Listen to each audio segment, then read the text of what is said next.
Amahoro amahoro bwoko bw'Imana ndabasuhuje, amahoro y'Imana nagumye abane namwe, ndabasuhuje abaherereye muri Afurika by'umwihariko abari mu Rwanda, kandi nako karusho aho waba uherereye hose uvuga ururimi rw'Ikinyarwanda cyangwa mu rurimi rw'Ikinyarwanda, ndabasuhuje amahoro y'Imana nagumye abane namwe.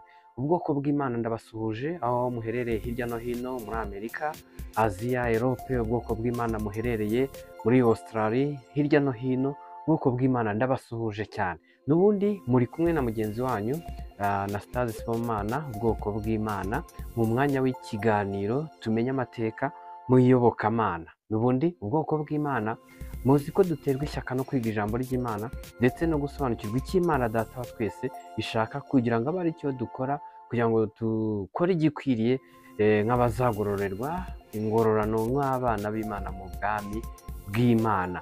Yego, kandi ubwoko bw'Imana tuboneka hirya no hino ku isi kubw'ubuntu bw'Imana muri Kristo Yesu, kuko mbere ubwoko bw'Imana God's people babonekaga mu gihugu cya Isiraheli gusa. Yego, ubwoko bw'Imana n'ubundi intego yacu ni ukumenyekanisha ukuri kw'ijambo ry'Imana, by'umwihariko inzira y'ukuri ijya mu bwami bw'Imana. Yego, kandi ubwoko bw'Imana God's people buri gihe, buri hantu, kuri buri gikorwa duhoza umutima ku by'iwacu mu gihugu cyo mu ijuru. Hari n'icyo Bibiliya ibishimangiraho.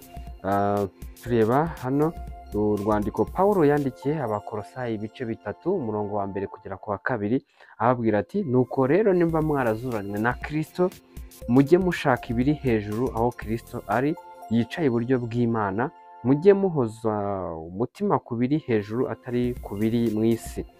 Ubutumwa bwiza uko bwanditswe na Matayo ibice 6 umurongo wa 19 kugera kuri 21 aravuga ngo: nimukibikire ubutunzi mu isi aho inyenzi n'ingese ziburya kandi abajura bacukura bakabwiba, ahubwo mwibikire ubutunzi mu ijuru aho inyenzi n'ingese zitaburya n'abajura ntibacukure ngo babwibe, kuko aho ubutunzi bwawe buri ariho n'umutima wawe uzaba. Hari abibeshya bakanatubeshya ko ari ubwoko bw'Imana God's people, ariko aho bahoza imitima yabo harabatamaza. Bibiliya nabo irabavuga muri Tito, Pawulo, urwandiko Pawulo yandikiye Tito igice cya mbere umurongo wa 16 ababwira ati: bavuga yuko bazi Imana ariko bayihakanisha ibyo bakora. Bene abo nabo kwanga urunuka, ni abatumvira Imana, no ku mirimo myiza yose ntacyo bamaze. N'ubutumwa bwiza uko bwanditswe na Matayo ibice 7 umurongo wa 16 kugera ku wa 17 aravuga ngo: muzabamenyera ku mbuto zabo. Mbese hari usoroma imizabibu ku mungenge cyangwa imbuto z'umutini ku gitovu? Nuko igiti cyiza cyose cyera imbuto nziza, ariko igiti kibi cyera imbuto mbi. Pawulo kandi yandikiye Timoteyo urwandiko rwa 2 ibice 3 umurongo wa 5 aramubwira ati: bafite ishusho yo kwera ariko bahakana imbaraga zako. Abameze batyo ujye ubatera umugongo.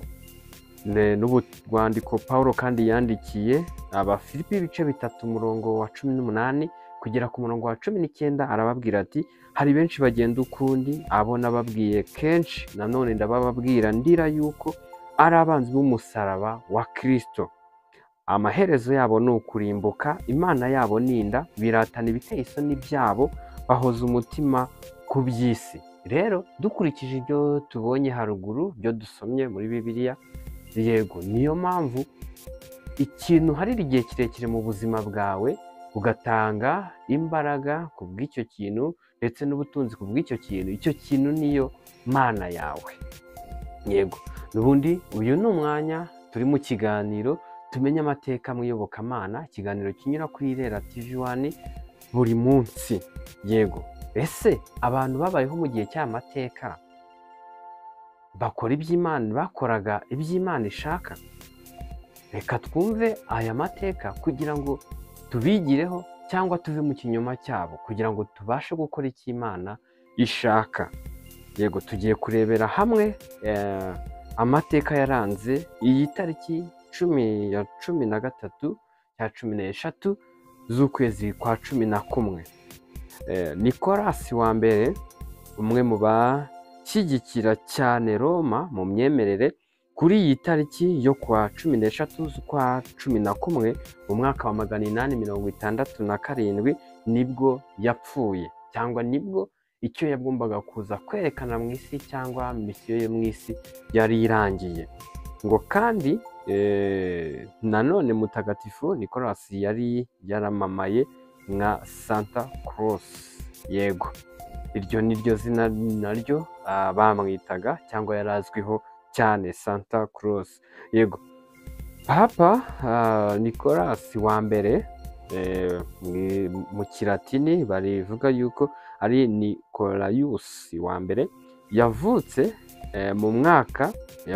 nko mu mwaka wa 800, apfa kuri iyi tariki n'ubundi ya 13 z'ukwa 11 mu mwaka wa 867, kandi yitwaga Nicolas Mukuru.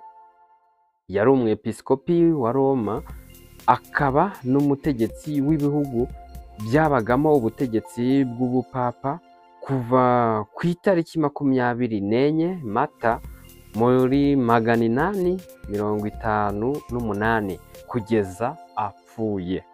Yego, yibukwa nk'umuntu uhuza ubutware bwa papa, akagira uruhare rukomeye mu iterambere ry'amateka y'abapapa n'umwanya w'ubupapa mu bihugu bya gikristo byo mu Burayi bw'iburengerazuba.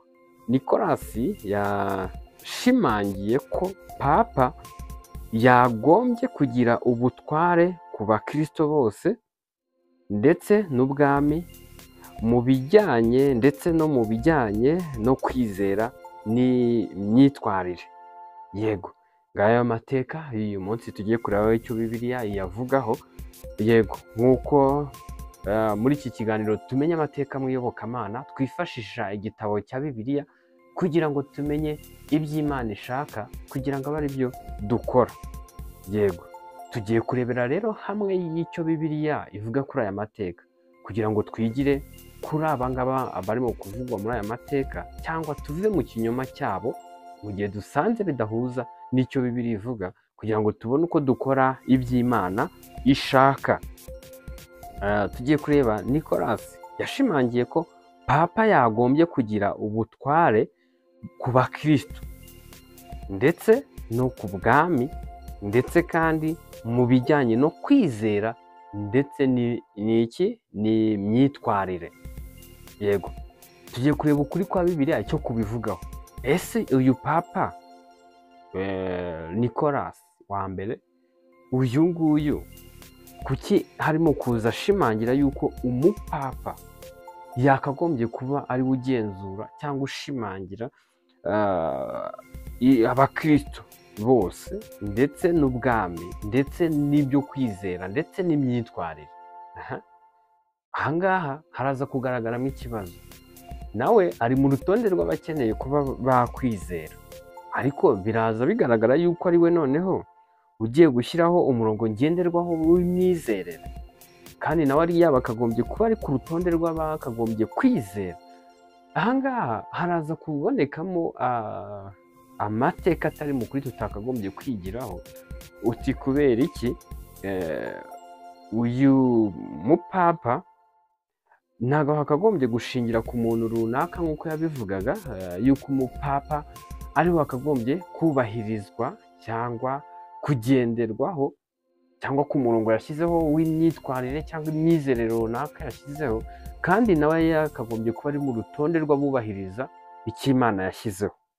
Turaze turebe ukuri kwa Bibiliya icyo kubivugaho, kuko ntabwo abantu dukwiye kugendera ku murongo wo kwemezwa, umuntu ari we wemeza abakristo ati ba runaka bagenza gutya nibo bakwiye kuba abakristo, cyangwa akaba ari ushyiraho umurongo ngenderwaho wo kwizera cyangwa imyitwarire ngo umuntu runaka bari wishyiraho. Kuko umupapa nawe, cyangwa nk'uko uyu mupapa Nicolas yabishyizeho, nawe aba ari umuntu nk'abandi bose.